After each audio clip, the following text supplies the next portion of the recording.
പിന്നെ ബിരിയാണി വേണോ? ചൂട് ബിരിയാണി ഉണ്ട്, വീട്ടിലുണ്ടാക്കുന്നതാണ്. ശ്വാസകോശത്തിൽ ചെറിയൊരു നിഴലിപ്പുണ്ട്, ആയാസപ്പെട്ടൊന്നും ചെയ്യാൻ പറ്റില്ല. അതിന് ആയുഷ്കാലം മരുന്ന് കഴിച്ചുകൊണ്ടേ ഇരിക്കണം. ചേട്ടന് ബുദ്ധിമുട്ടൊക്കെ ഉള്ള ആളല്ലേ? ഇത് പോയി കയ്യിൽ വെച്ചോ, ബാക്കിയൊന്നും എടുക്കണ്ട കേട്ടോ. കയ്യിൽ വെച്ചോ, സന്തോഷമായിട്ടിരിക്കട്ടെ. മരുന്ന് വാങ്ങിച്ചു ബാക്കി. ഓക്കെ, ഹാപ്പി ആയിട്ടിരിക്കുക കേട്ടോ. എല്ലാം ഓക്കെ ആയിക്കോളും. നമ്മുടെ വീഡിയോ കാണുന്നവരൊക്കെ സപ്പോർട്ട് ചെയ്യും. ഒരു 10-15 കൊണ്ടുവരും. അതിവിടെ ആൾക്കാർ വാങ്ങിച്ച് സഹായിക്കുന്നുണ്ട്. ഒരു 14 വിറ്റ് കഴിഞ്ഞാൽ എത്ര കിട്ടും? 10-300 രൂപ നമുക്ക് കഷ്ടിച്ചെടുക്കാൻ പറ്റും. ഞാനിപ്പോൾ ഉള്ളത് കൊല്ലം ജില്ലയിൽ തഴവ പഞ്ചായത്ത് ഓഫീസിൻ്റെ തൊട്ടടുത്തായിട്ടാണ് കേട്ടോ. ഇങ്ങനെ വരാൻ നേരത്തത് നമ്മുടെ വണ്ടി അവിടെ ഒതുക്കിയിട്ടുണ്ട്. ഒരു ചേട്ടനെ കാണാനിടയായി. ഒരു ബോർഡൊക്കെ പിടിച്ചിട്ട് ദം ബിരിയാണിയാണ്. ഇപ്പോൾ ഒരു പാവപ്പെട്ട മനുഷ്യനാണ്, നമുക്ക് പരിചയപ്പെടാം. ഇത് അമ്പലമുക്ക് എന്ന് പറഞ്ഞിട്ടുള്ള സ്ഥലമാണ് കേട്ടോ. അവനെ ചൂട് ബിരിയാണിയാണ്. ചൂട് ബിരിയാണിയാണോ? ചൂട് ബിരിയാണി. എത്ര നമ്മുടെ ബിരിയാണിക്ക്? 120 രൂപ. ഇത് ആരാ സഹായിക്കുന്നത്? സഹായിക്കുന്ന എന്റെ ഭാര്യ. എത്രത്തോളം ബിരിയാണി കൊണ്ടുവരും ഒരു ദിവസം? ഒരു 14-15 എണ്ണം കൊണ്ടുവരും. അത് തീരും. 14-15 എണ്ണേ കൊണ്ടുവരത്തുള്ളൂ. അത് തീർന്നിട്ടാണോ വീട്ടിൽ പോകുന്നത്? അതെ അതെ. എങ്ങനെയുണ്ട്? ആൾക്കാരൊക്കെ വാങ്ങിച്ച് സഹായിക്കുന്നുണ്ട്. പിന്നെ പറഞ്ഞ് ഏട്ടൊക്കെ ആരെങ്കിലും വരണം, വന്ന് വാങ്ങിക്കണം. ഞാനും ഇങ്ങനെ ചേട്ടൻ ഇങ്ങനെ ഈ ബോർഡ് ഇങ്ങനെ പിടിച്ചുകൊണ്ട് നിൽക്കുന്ന ശ്രദ്ധിച്ചത്. വീട്ടിൽ നിന്നും ഇങ്ങനെ ആവശ്യക്കാർ വന്ന് വാങ്ങിക്കാറുണ്ടോ? എങ്ങനെയാണ്? വീട്ടിലും വന്ന് വാങ്ങിക്കാറുണ്ട്. ഓ ശരി ശരി. ഇതെങ്ങനെയാണ് ഈ കച്ചവടത്തിലേക്ക് ഇറങ്ങുന്നത്? എങ്ങനെയാണ്?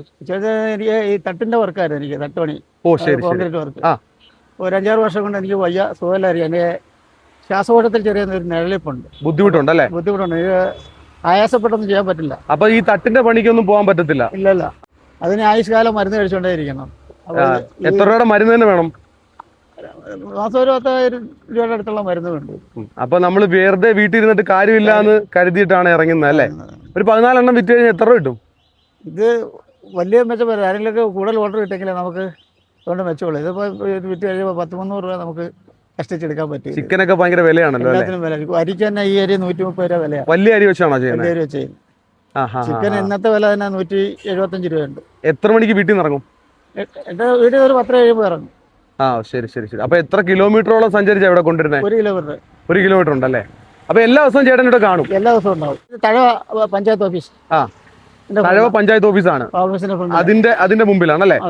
ഇന്ന് ഈ റൂട്ടിലൂടെയാണ് ഇറങ്ങിയേട്ടാ. അപ്പോൾ നമ്മുടെ പഴയ കുറച്ച് ആൾക്കാരെയൊക്കെ പരിചയപ്പെടാൻ പറ്റി. കാരണം വർഷങ്ങൾക്ക് മുമ്പ് ഞാൻ കൂടുതലായിട്ടും വരുന്നൊരു സ്ഥലമായിരുന്നു ഇവിടെ. കാരണം ഇവിടെ ഒരുപാട് കാഴ്ചകൾ നമ്മുടെ ഈ ചാനലിലൂടെ തന്നെ നിങ്ങളിലേക്ക് എത്തിച്ചിട്ടുണ്ട്. അന്നൊന്നും സോഷ്യൽ മീഡിയ ഇത്രയധികം സജീവമൊന്നും അല്ല. ആ സമയത്ത് ചെറിയൊരു ഫോണിലായിരുന്നു ഞാൻ വീഡിയോകളൊക്കെ ഷൂട്ട് ചെയ്തുകൊണ്ടിരുന്നത്. അപ്പം ചേട്ടൻ്റെ ബിരിയാണിയെ കുറിച്ച് പറയുകയാണെങ്കിൽ ഇതാണ് ബിരിയാണി. നല്ലൊരു കണ്ടെയ്നറിനകത്ത് അത്യാവശ്യം ചോറും കാര്യങ്ങളും ഒക്കെ ഉണ്ട്. സലാഡും അച്ചാറും ഒക്കെ വെച്ചിട്ട് വീട്ടിൽ നിന്ന് ഇറങ്ങുന്നതാണ്. എന്ന് വെച്ച് കഴിഞ്ഞാൽ ഈ ഒരു സഞ്ചി കണ്ടില്ലേ? ഈ ഒരു സഞ്ചിക്കകത്ത് ബിരിയാണി പാക്കറ്റുകൾ നിറച്ച് ഇറങ്ങുന്ന ഒരു വ്യക്തിയാണ്. അപ്പോൾ ശാരീരികമായിട്ട് കുറച്ച് ബുദ്ധിമുട്ടുകളും കാര്യങ്ങളൊക്കെ ഉള്ള വ്യക്തിയാണ്, നിങ്ങളുടെയൊക്കെ പറഞ്ഞു. അപ്പോൾ എല്ലാവരും നമ്മുടെ ഈ വീഡിയോ കാണുന്ന എല്ലാവരും ചേട്ടനെ ഒന്ന് സപ്പോർട്ട് ചെയ്യുക.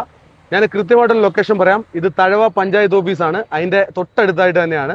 ഇത് അമ്പലമുക്ക് എന്ന് പറഞ്ഞിട്ടുള്ള സ്ഥലമാണ് കേട്ടോ. അപ്പോൾ ഈ സ്ഥലത്ത് വീഡിയോ കാണുന്നവർക്കൊക്കെ നിങ്ങളുടെ സ്ഥലമായിരിക്കാം. അപ്പോൾ മാക്സിമം എല്ലാവരും സപ്പോർട്ട് ചെയ്യുക. മറ്റ് ജോലിക്കൊന്നും പോകാൻ പറ്റാത്തതുകൊണ്ടാണ് ഈ ഒരു 10-14 ബിരിയാണികൾ പാക്ക് ചെയ്തിട്ട് ഇറങ്ങുന്നത്. അപ്പോൾ എല്ലാവരും സപ്പോർട്ട് കൊടുക്കുക. അപ്പോൾ ഞാനും ബിരിയാണി വാങ്ങിക്കാം. കിട്ടുണ്ടോ? അപ്പോൾ എല്ലാവരും സപ്പോർട്ട് കൊടുക്കണേ. നമ്മുടെ പ്രിയപ്പെട്ട പ്രേക്ഷകർ എല്ലാവരും സപ്പോർട്ട് കൊടുക്കും. സലാഡ് ഉണ്ടോ? സലാഡ് സെപ്പറേറ്റ് ആണോ? ഓ ശരി ശരി. അപ്പോൾ രണ്ടുപേരുടെ കഷ്ടപ്പാടാണല്ലേ ബിരിയാണി? വൈഫും ഭാര്യയും സഹായിക്കും. ചേട്ടന് ബുദ്ധിമുട്ടൊക്കെ ഉള്ള ആളല്ലേ? ഇത് പോയി കയ്യിൽ വെച്ചോ, ബാക്കിയൊന്നും എടുക്കണ്ട കേട്ടോ. കയ്യിൽ വെച്ചു. സന്തോഷമായിട്ടിരിക്കട്ടെ. മരുന്ന് വാങ്ങിച്ചു ബാക്കി. ഓക്കെ, ഹാപ്പി ആയിട്ടിരിക്കുക കേട്ടോ. എല്ലാം ഓക്കെ ആയിക്കോളും. നമ്മുടെ വീഡിയോ കാണുന്നവരൊക്കെ സപ്പോർട്ട് ചെയ്യും. അടിപൊളി. സനി എന്നാ പേര്. സനി. ഓക്കെ.